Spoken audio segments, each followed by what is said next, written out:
Eh bien bonsoir à tous les amis, supporters, supportrices parisiens, parisiennes, supporters, supportrices d'autres clubs, amoureux, amoureuses du football, bienvenue à vous.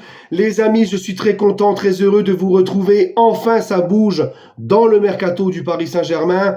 Enfin, les amis, il y a quelque chose à se mettre sous la dent, c'était très calme, il n'y avait rien à dire.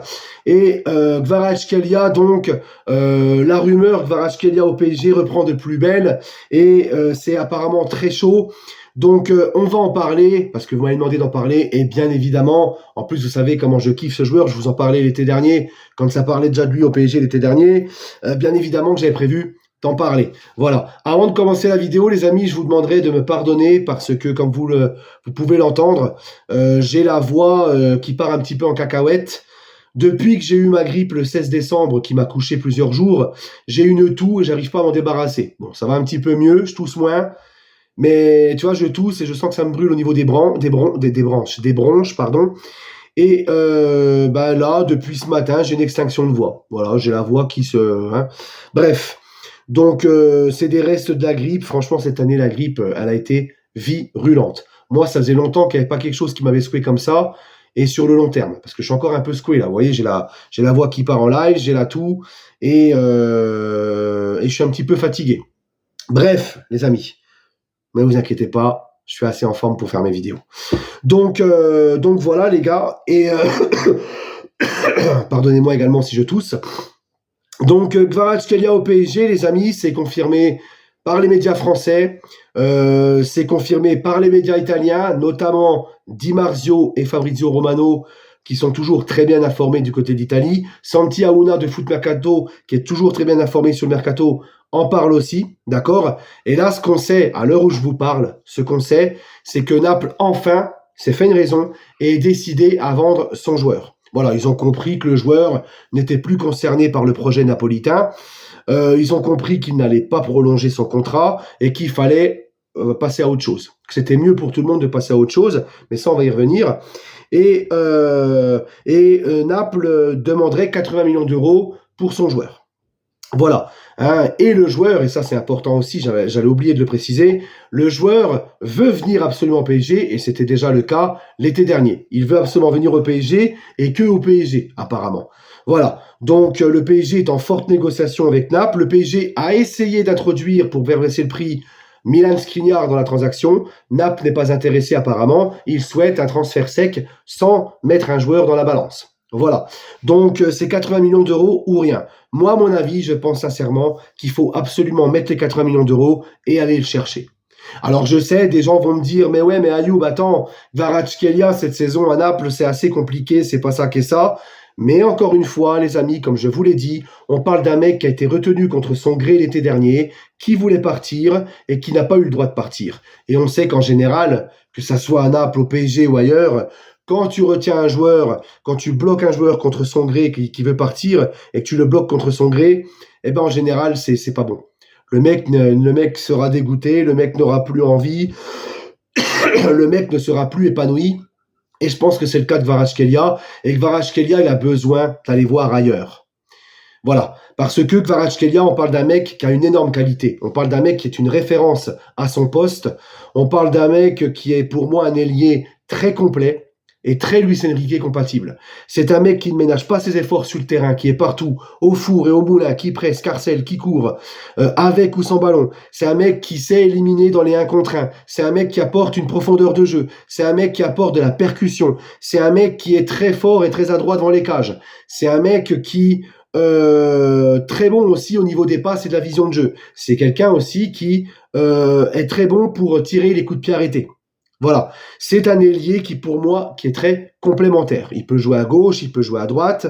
Non, franchement, moi ce profil de joueur, moi Kvaratskhelia, je vous en parlais déjà cet été, je le kiffe de ouf. Et je pense que si tu le sors du contexte napolitain où depuis cet été et où il a été retenu contre son gré, il n'a plus la tête à ce club, que tu le fais venir au PSG dans un autre environnement et qu'il s'épanouit, que tu lui donnes la confiance, ça peut faire très mal. Et moi je dis que si tu fais ce joueur-là dans un mercato hivernal, c'est un très gros coup. Donc là le PSG est pas loin de réaliser un très gros coup pour moi. Voilà, parce que je suis persuadé qu'encore une fois, si tu le sors du Napoli, où il a plus la tête à ce club, et où tu le mets en confiance au PSG, là c'est autre chose. Et j'en veux pour preuve des histoires comme ça, il y en a plein. Je peux juste vous citer Sancho. Sancho, il y a 1 an en arrière, au mois de janvier, si je t'avais dit viens au PSG, tu m'aurais dit attends, Ayoub, attends. Le mec, il fout plus un pied devant l'autre à Manchester, il joue plus, il est à la cave, il est cramoise, il avance plus. Et puis après, on a tous vu que quand il est parti de Manchester, qu'il est sorti de cet environnement qui lui convenait pas, le mec s'est complètement retrouvé dans son prêt à Dortmund. Après, ensuite, il est parti à Chelsea, tout ça. Donc, on voit que c'est un joueur qui s'est retrouvé par le fait de quitter le mauvais environnement où il était, où il était plus épanoui du tout. Rudiger aussi. Des fois, tu sais, il suffit même pas de changer d'environnement, il suffit juste de changer de coach. Rudiger, quand Tuchel arrive à Chelsea, le mec, il est à la cave, il est remplaçant du remplaçant, il est à côté de ses pompes complètement, et Tuchel arrive à lui redonner confiance, à le refaire jouer, et après, il gagne la Ligue des Champions avec Chelsea en étant énorme. Il va au Real, il est énorme, il gagne la Ligue des Champions avec le Real. Il a renaît de ses cendres, juste avec un changement de coach. Donc tu vois, des fois, il suffit d'un rien pour les joueurs. Changer d'un environnement où ils ne se plaisent plus, changer de coach, etc. Voilà. Et je pense que Kvaratskhelia, c'est ce qu'il lui faut. Changer d'environnement et le laisser partir. Et voilà. D'accord? Et en plus de ça, ça serait enfin une bonne concurrence pour Barcola, et aussi pour Dembélé, parce qu'encore une fois, Kvaratskhelia peut aussi jouer à droite. Et on le savait depuis le début de la saison, Barcola et Dembélé n'avaient vraiment pas de forte concurrence. Là, c'est un petit peu le cas quand même avec Désiré Doué qui commence à se réveiller et à pousser un peu la hiérarchie. Mais Kvaratskhelia, là, tu bouclerais vraiment, tu aurais à ce poste d'ailier mis une concurrence forte aux deux postes, aux deux ailiers, avec Doué et Kvaratskhelia. Donc non, franchement, les gars, c'est parce que Barcola, il en a besoin. Barcola en a besoin, Dembélé en a besoin de sortir de sa zone de confort, de sentir que, voilà, il y a de la concurrence. Maintenant, le petit truc, le petit hic, c'est que si Kvaratskhelia signe dès cet hiver, il ne pourra pas jouer contre City et Stuttgart en Ligue des Champions, puisque le PSG a enregistré déjà son équipe pour les matchs de poule, donc il pourrait venir qu'à partir des barrages. Mais en tout cas, ça serait un énorme renfort, et même si c'est pas pour cette année en Ligue des Champions, ça serait déjà pour l'année prochaine. Donc non, franchement, si tu fais Kvaratskhelia cet hiver, moi je dis il faut absolument le faire. Oh, le mec, il a des grosses qualités, le mec, c'est une référence à son poste, le mec, il viendrait, comme je vous l'ai dit, mettre de la concurrence, le mec, il viendrait bousculer un peu la hiérarchie, et il veut, et c'est ça qui est important, le mec, depuis l'été dernier, veut absolument venir au Paris Saint-Germain. Et ça, les gars, c'est très important quand même, ça compte. Ok? Et surtout, Luis Enrique, et ça c'est important aussi, Luis Enrique, il le veut depuis l'été dernier. Il le veut absolument. Là, c'est vraiment un joueur que Luis Enrique désire.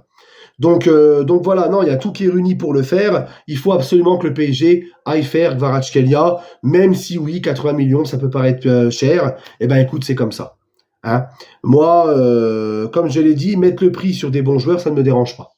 Voilà. Donc il faut absolument le faire parce que si tu ne le fais pas, lui au bout d'un moment, il aura besoin de partir de Naples où il n'a plus envie d'être là. Et ben si c'est pas au PSG, ça sera ailleurs et après tu t'en boufferas les doigts quoi. Donc là, tu as une grosse occasion de faire ce joueur, il faut absolument le faire. Voilà les amis. Donc moi je vous dis en tout cas à samedi pour l'avant-match PSG Saint-Etienne, à part si demain il y a une grosse actu puis qui nécessite de faire une vidéo. Pardonnez-moi si je suis un peu fatigué, que j'ai la voix un peu enrouée. Prenez soin de vous, les amis. Et toujours et encore, allez Paris. Donnez-moi votre avis en commentaire. Dites-moi si vous aussi, vous êtes emballé par le choix de Kvaratskhelia, si vous êtes d'accord avec moi, si vous trouvez que c'est trop cher ou pas. Bref, les amis, en tout cas, prenez soin de vous. Et toujours et encore, allez Paris. Et ça prouve aussi une chose. Ça prouve aussi que le PSG attire encore. Hein, le PSG attire encore, parce qu'il y a des gens qui disent que le PSG n'arrive plus à attirer des joueurs de référence, des gros poissons, on n'est que sur des petits jeunes. Non, le PSG attire toujours, ne vous inquiétez pas. Voilà, comme je vous l'ai dit, le PSG est un club avec de fortes ambitions qui reste sur quand même 3 demi-finales de Ligue des Champions sur les 5 dernières années. C'est une ville magnifique, d'accord, avec le campus PSG qui est magnifique. Un coach comme Luis Enrique, ne vous inquiétez pas, le PSG attire toujours, le PSG est toujours attractif, d'accord? Enfin bref, en tout cas, donnez-moi votre avis pour Kvaratskhelia, et comme je vous l'ai dit les amis, on se retrouve samedi pour l'avant-match PSG Saint-Etienne, et puis Et puis voilà, les amis. Ouais, je suis déglingué là. Bref, prenez soin de vous et toujours et encore, n'oubliez pas, allez Paris.